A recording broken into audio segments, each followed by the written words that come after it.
MP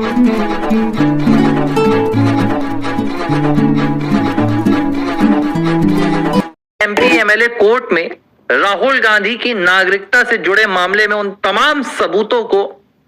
अदालत में पेश कर जज साहब के सामने बाकायदा बताया गया, जो सबूत ये बात साबित कर रहे हैं कि राहुल गांधी न सिर्फ ब्रिटिश नागरिक हैं, बल्कि पिछले 20 सालों से भारत की संसद के एक सदस्य के तौर पर किस तरह राहुल गांधी भारत सरकार को धोखा दे रहे हैं और भारत में भारत के कानूनों का, पासपोर्ट कानून का, भारत की संसद के कानून का हर तरीके से उल्लंघन कर रहे हैं। और खास बात यह रही कि बीते दिन यानी कि 6 जनवरी के दिन इस मामले में बहस खुद अधिवक्ता और इस मामले की याचिकाकर्ता भारतीय जनता पार्टी के नेता एस विघ्नेश शिशिर ने की। 2 घंटे तक उन्होंने जज साहब के सामने जबरदस्त तरीके से बहस की और उस पूरी बहस में उन्होंने एक एक कर उन तमाम सबूतों को दिखाया, जिन सबूतों को देख जाने के बाद राहुल गांधी की तरफ से खड़े हुए अधिवक्ता भी कांप गए। पूरी कहानी समझाऊंगा और बताऊंगा कि इसके बाद अब अदालत कौन सा बड़ा फैसला सुनाने वाली है। राहुल गांधी की नागरिकता के मामले में जो सुनवाई होनी थी, वो सुनवाई पहले तो रायबरेली के एमपी एमएलए कोर्ट में होनी थी, लेकिन रायबरेली एमपी एमएलए कोर्ट में लगातार भाजपा के जो कार्यकर्ता हैं, नेता हैं और इस पूरे मामले में याचिका करता है एस विघ्नेश शिशिर, उन्हें धमकाया जा रहा था, बार बार डराया जा रहा था। यहां तक कि जो पिछले महीने हुआ था वहां पर पूरा सुनवाई का कार्यक्रम, वहां तो कम से कम 100 से 200 कांग्रेसी वकीलों ने उनके ऊपर हमले तक की कोशिश की थी, लेकिन इंटेलिजेंस की मदद से उन्हें यह बात पता चल गई और उन्होंने रायबरेली से अपना केस ट्रांसफर करवाकर लखनऊ की एमपी एमएलए कोर्ट में लगाया था। अब एमपी एमएलए कोर्ट में लगातार बहस चल रही है। बीते दिनों जो बहस हुई उसमें एस विघ्नेश शिशिर खुद बहस करने के लिए खड़े हुए। 2 घंटे उन्होंने जज साहब के सामने वो तमाम सबूत दिखाए और सबूतों के साथ ये भी बताया कि किस तरह राहुल गांधी इस पूरे मामले में कानून का उल्लंघन कर रहे हैं, किस तरह वो फर्जी नागरिकता के मामले में आरोपी हैं। एस विघ्नेश शिशिर ने 2 सबूत सबसे अहम पेश किए और सबसे चौंकाने वाला सबूत जो निकल कर आया उसने पूरी अदालत को हिलाकर रख दिया। एस विघ्नेश शिशिर ने बताया कि राहुल गांधी और राहुल विंसी ये 2 नाम नहीं है, बल्कि ये दोनों एक ही शख्स हैं,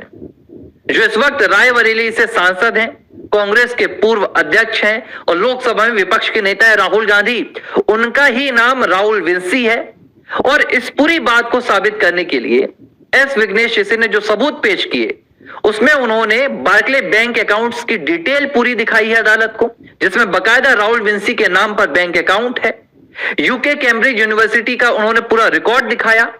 जिस रिकॉर्ड में बकायदा राहुल विंसी के नाम से राहुल गांधी दाखिला लेते हुए नजर आए। और इसके अलावा विघ्नेश शिशिर ने उन तमाम ईमेल्स को भी दिखाया जो ब्रिटेन की गवर्नमेंट से उन्हें मिले हैं, यूके गवर्नमेंट से उन्हें मिले हैं। इसके अलावा जो यूके की गवर्नमेंट से, वहां से पासपोर्ट डिपार्टमेंट से, इमिग्रेशन डिपार्टमेंट से,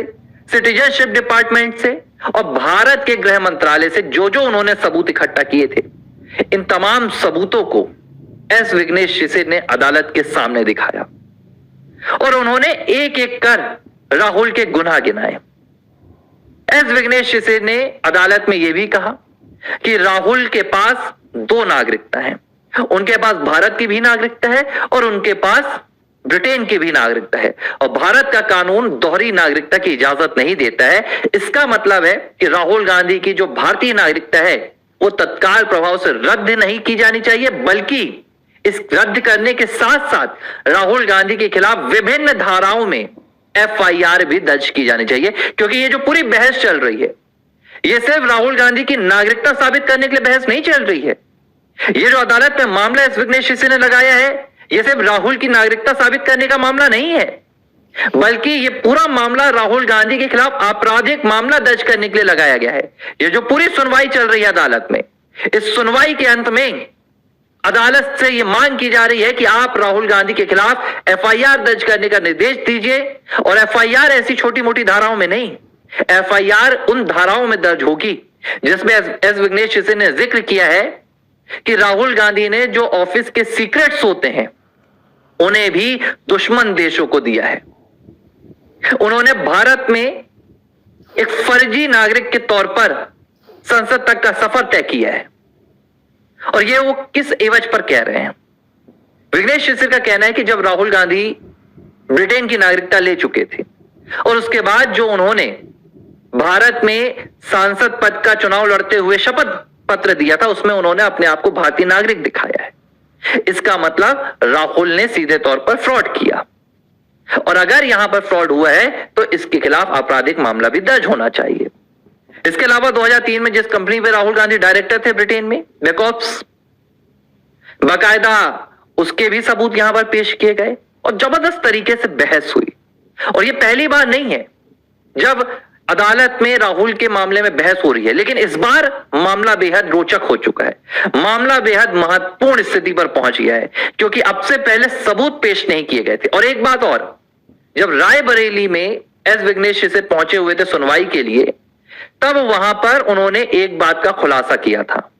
और उन्होंने कहा था कि क्या राहुल का विदेश में कोई परिवार भी है, क्योंकि इस बात की भी उन्होंने आशंका जाहिर की है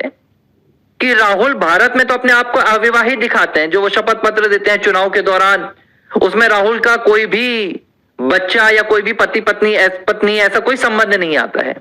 लेकिन विघ्नेश शिशिर का कहीं ना कहीं यह दावा है कि राहुल इस मामले में भी झूठ बोल रहे हैं। राहुल भारत को गुमराह कर रहे हैं और फर्जी शपथ कहीं ना कहीं लिखकर वो चुनाव लड़ते हैं। उन्होंने पिछली बार भी ये कहा था कि विदेश में राहुल का कोई परिवार है। मैं ये सवाल भी राहुल से पूछना चाहता हूं, यानी अब स्पष्ट हो गया है। हालांकि बीते दिन की जो सुनवाई थी, सुनवाई अभी जारी है, सुनवाई लगातार चल रही है और इस सुनवाई के अंत में अदालत राहुल को पेश होने का वारंट जारी कर सकती है। राहुल से सीधे इन सबूतों के बचाव में कोई पक्ष रखना है तो उसके लिए राहुल को बुलाया जा सकता है और सीधे सवाल किया जा सकता है कि आप किस तरह से यह साबित करेंगे कि आपके खिलाफ जो आरोप लगाए गए हैं वो झूठे हैं। अगर राहुल यह साबित नहीं कर पाते हैं और जो राहुल के मामले में दिखाए जा रहे सबूत पेश किए गए अदालत में, वो तमाम सबूत सच्चे पाए जाते हैं, तो अदालत राहुल गांधी के खिलाफ एफआईआर दर्ज करने के निर्देश बहुत जल्दी सुना सकती है, क्योंकि अब मामले की सुनवाई शुरू हो चुकी है, सारे सबूत पेश किए जा चुके हैं, खुद गवाह विघ्नेश शिशिर हैं। अदालत इसके बाद राहुल का पक्ष सुनेगी और पक्ष सुनने पर अगर राहुल साबित नहीं कर पाते हैं, राहुल अपने आप को बेकसूर साबित नहीं कर पाते हैं, अपने आप को भारतीय नागरिक बस साबित नहीं कर पाते हैं, तो एक बात तय है कि ना सिर्फ अब राहुल गांधी के खिलाफ एफआईआर दर्ज होगी, बल्कि राहुल की सांसदी भी जाएगी और राहुल गांधी के खिलाफ भारत में अब तक का सबसे बड़ा मुकदमा भी दर्ज होगा। और यह मुकदमा भारत के इतिहास में पहले कभी दर्ज नहीं हुआ होगा, क्योंकि राहुल 20 सालों से भारत के सांसद हैं और अगर गाज गिरेगी तो अब संसद से लेकर सुप्रीम कोर्ट तक और हर अदालत में